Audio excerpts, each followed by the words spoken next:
Le prix des courriers, des colis vont encore augmenter. Les prix, plus 6,8% au 1er janvier. La lettre verte passera de 1,39 € contre 1,29 € aujourd'hui.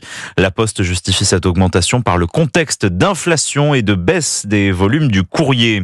Justement, des factures, des relances, des cartes postales ont été retenues dans un garage pendant des mois. Écoutez cette histoire incroyable à l'île d'Abo. Un facteur voulait écourter ses tournées. Il a dissimulé plus de 13 000 lettres pendant un an. La Poste s'emploie désormais à remettre ses plis avec un petit mot d'excuse, Noémie Loisel.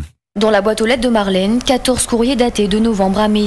Cette habitante de 25 ans de l'île d'Abo vient seulement de recevoir sa facture d'électricité du mois de janvier. J'ai pu me débrouiller. C'est moi qui ai appelé EDF pour savoir comment ça se fait que d'un coup j'avais plus d'électricité chez moi. Eux ils m'ont dit qu'en fait il y avait une facture en retard. Quelques rues plus loin, Muriel, 71 ans, vérifie aussi sa boîte aux lettres. J'ai rien. Elle aussi avait fini par avoir des doutes sur la non-distribution du courrier. Ça ne m'étonnerait pas vu que je ne reçois rien. Voilà, j'attends. Le coupable, le facteur qui cachait ses lettres dans son garage. Aux enquêteurs, il explique ne pas arriver à finir ses tournées. Un acte inadmissible pour Claudie, 65 ans. C'est honteux. Il y a des courriers qui sont très importants et personnels. En étant à la campagne, en plus, on fait vraiment confiance aux facteurs. Cette faute professionnelle n'est pourtant pas un cas isolé, déplore Isabelle Bédélem, factrice et syndiquée au Sud PTT Isère-Savoie. Les tâches d'un facteur ou d'une factrice sont de plus en plus complexes. Enregistrer ses colis, signer les recommandés, les tournées se rallongent. La charge aussi devient de plus en plus importante. Le facteur a été mis à pied. Il sera jugé en janvier 2025 devant le tribunal judiciaire de Vienne. L'île d'Abo, Noémie Loisel, Europe 1.